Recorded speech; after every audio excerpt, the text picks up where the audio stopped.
साल 2010 में जब स्मार्टफोन अभी भी एक लग्जरी समझा जाता था, एक यंग एंटरप्रेन्योर विजय शेखर शर्मा ने एक सपना देखा था। वो चाहते थे कि हर इंडियन के पास डिजिटल पेमेंट का एक्सेस हो। उस वक्त कैश ही किंग था और लोग एटीएम के बाहर लंबी लाइन लगाकर खड़े होते थे। विजय ने अपना छोटा सा कंपनी 197 कम्युनिकेशंस के साथ मिलकर पेटीएम यानी कि पे थ्रू मोबाइल को लॉन्च किया। शुरू में ये सिर्फ मोबाइल रिचार्ज और बिल पेमेंट के लिए था। बहुत से लोग स्केप्टिकल भी थे जो सोचते थे कि फोन से कैसे भेजेंगे पैसा, कितना सेफ है ये। पेटीएम के इनिशियल डेज में बहुत सारी प्रॉब्लम्स थी। लोग डिजिटल पेमेंट से डरते थे, साइबर फ्रॉड के केसेस सुनते थे और कैश को छोड़ना नहीं चाहते थे। विजय और उनकी टीम को डोर टू डोर जाकर लोगों को समझाना पड़ता था कि डिजिटल पेमेंट सेफ है। भाई, ये इंटरनेट का चक्कर है, पैसा खो जाएगा। ये बात हर घर में सुनने को मिलता था, लेकिन पेटीएम की टीम ने हार नहीं मानी। उन्होंने छोटे छोटे शॉपकीपर्स को टारगेट किया, उन्हें फ्री क्यूआर कोड्स दिए और स्लोली मार्केट में अपनी जगह बनाई। 2016 में जब रिलायंस जियो ने फ्री इंटरनेट दिया, तब पेटीएम के लिए ये गोल्डन अपॉर्चुनिटी आ चुका था। इंटरनेट चीप हो गया,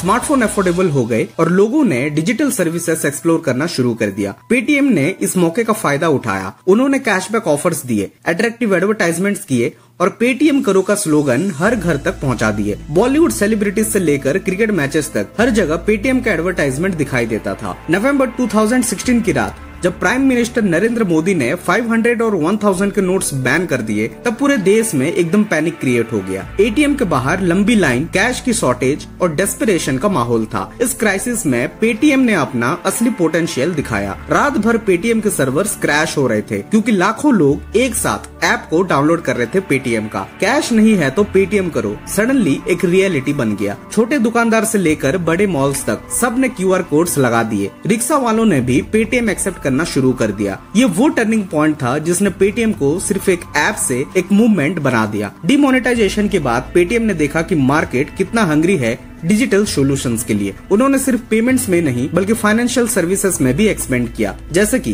पेटीएम वॉलेट से शुरू होकर पेटीएम बैंक तक का सफर किया। Insurance, mutual funds, personal loans, credit cards, हर फाइनेंशियल नीड के लिए सोल्यूशन प्रोवाइड करना शुरू किया। पेटीएम मॉल लॉन्च किया ई कॉमर्स में अमेजोन और फ्लिपकार्ट से कंपटीशन करने के लिए। Paytm movie tickets, travel bookings, food delivery, हर सेक्टर में एंट्री किया। पेटीएम के सक्सेस देखकर मार्केट में कंपटीशन बढ़ गया। गूगल पे, फोन पे, अमेजोन पे जैसे प्लेयर्स ने भी मार्केट में एंट्री करना स्टार्ट कर दिया। यूपीआई यानी कि यूनिफाइड पेमेंट्स इंटरफेस के आने से पेमेंट लैंडस्केप कम्प्लीटली चेंज हो गया। गूगल पे और फोन पे ने यूपीआई के through direct bank to bank transfers provide किया, जो पेटीएम वॉलेट से ज्यादा कन्वीनियंट था। पेटीएम को रियलाइज हुआ कि उन्हें भी अडेप्ट करना होगा। रेगुलेटरी चेंजेस भी आए। आरबीआई ने पेमेंट बैंक्स पे रेस्ट्रिक्शंस लगाया। चाइनीज इन्वेस्टमेंट की वजह से पॉलिटिकल प्रेशर भी फेस करना पड़ा। कोविड-19 पैंडेमिक ने बिजनेस मॉडल को और भी टेस्ट किया। 2021 में पेटीएम ने इंडिया का सबसे बड़ा टेक आईपीओ लॉन्च किया। ₹18,300 करोड़ रेज किए, लेकिन मार्केट रिसेप्शन एक्सपेक्टेड से डिसअपॉइंटिंग रहा। शेयर प्राइस लिस्टिंग के दिन ही 27% गिर गया,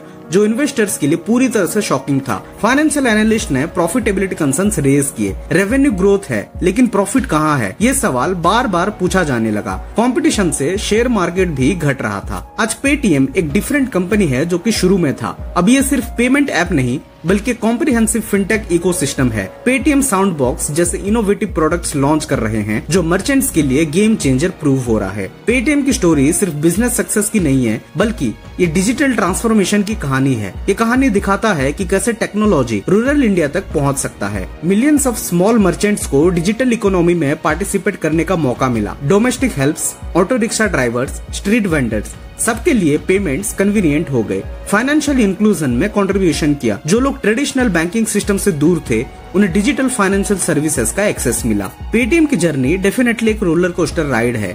ups and downs, success and failures, innovations and setbacks, सब कुछ एक्सपीरियंस किया। आज भी Paytm India K fintech landscape में एक मेजर प्लेयर है।